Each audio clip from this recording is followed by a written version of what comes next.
What is up, home care leaders? This is Lucas Carroll with the Business of Senior Care. Today, talking about Medicaid waivers. So, Medicaid waivers is a really important consideration for home care agencies, depending on what state that you're in. And what does that mean?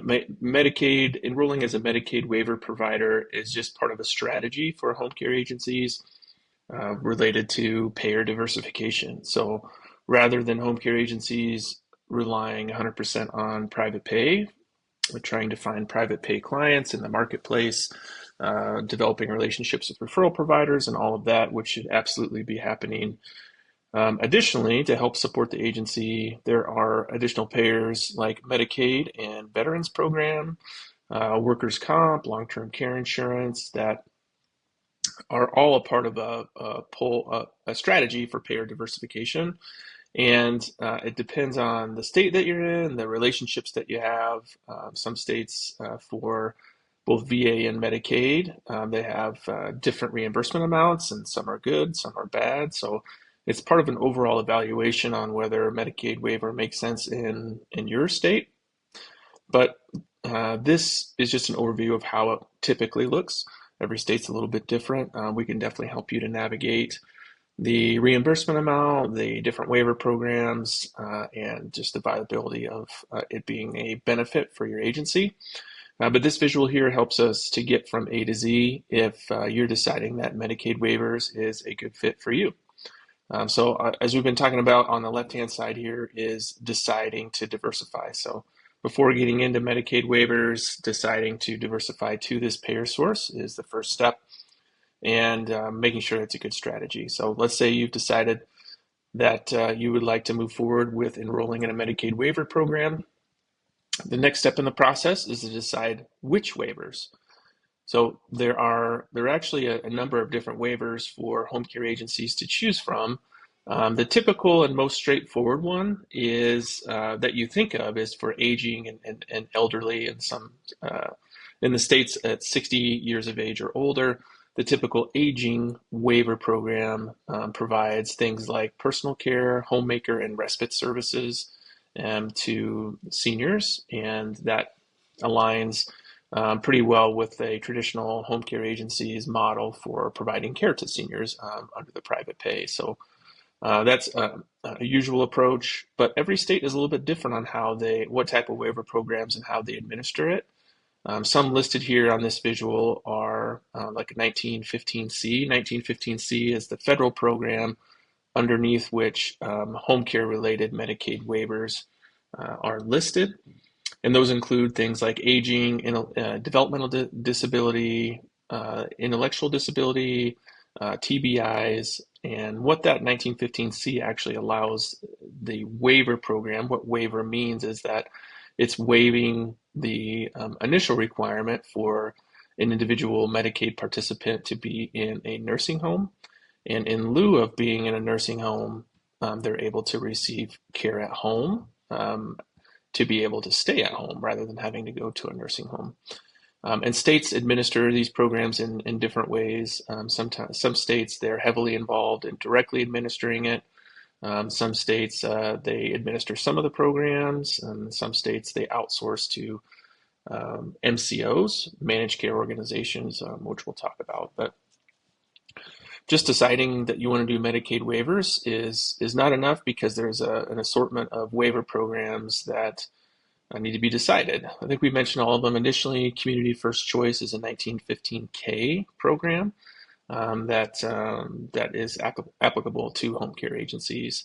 And there are also waiver programs that include family caregiving. And so that's a consideration. What that would mean is that there's a family member who's taking care of a loved one in their own home, and then the agency oversees the care to ensure it follows regulations. So that's a consideration as well. There are many family caregiving organizations out there that provide a wonderful service, but reviewing the available waiver programs is step 2. Step 3 is to submit the application, and this application typically goes to the state Medicaid office that does enrollment and credentialing for home care agencies. This, out of all state licensing, VA, Medicaid, insurance and other things. For whatever reason, Medicaid is typically the most complex when it comes to enrollment. It's confusing. It's not exactly sure, which process is needed, where you need to go to submit applications. So it can be very confusing and frustrating for a home care agency to even get to where the enrollment is. Is it in a portal? Is it a PDF application? How does it need to be submitted to the state? And that's something that we can certainly help with the agency to help navigate this process because it can be very frustrating. But that's this step here, submitting the application for Medicaid provider enrollment.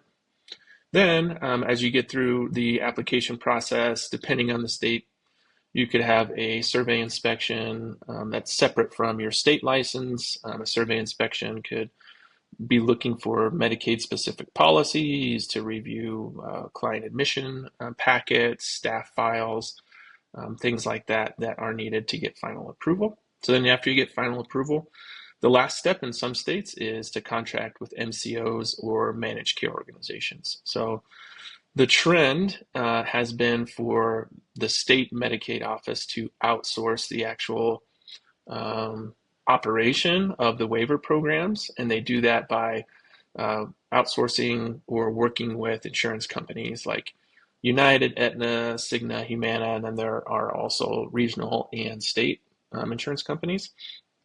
So some states have MCOs, some states don't. And what that means is in the states with no MCOs, the actual state Medicaid health department administers the program, issues provider approval, manages the claims, manages ongoing all of providers. And if that's the case, then you're billing claims and receiving cases directly from the state. In states with MCOs, you are, as a provider, receiving referrals and billing claims directly to insurance companies. And there could be one insurance company, there could be 20 insurance companies. Every state's different, and the MCOs that are in the state could focus on just geographic areas, or there could be multiple MCOs that are that have participants all over the state and all over your regional or territory. So it just depends, but it's finding out how the MCOs work in that state, and then what is the process to get contracted. So you have to obtain Medicaid provider approval. Then you have to go through each insurance company or MCO's own credentialing process. They're different for each MCO. You have to contact them directly and go through a credentialing process to get approved. And that's the final step, getting approved in however many MCOs that you want. So this is an overall overview of the Medicaid waiver program for home care agencies. For kind of the milestones, they're definitely more nuanced. And again, for whatever reason, Medicaid provider enrollment is more complex than pretty much everything that you can do from a provider enrollment standpoint. So if you're looking for expertise and assistance in getting through the process, getting approved, and then also getting enrolled with MCOs, and then even billing your claims to make sure that you get paid timely and you can actually diversify your payer mix, please reach out to us at the Business of Senior Care.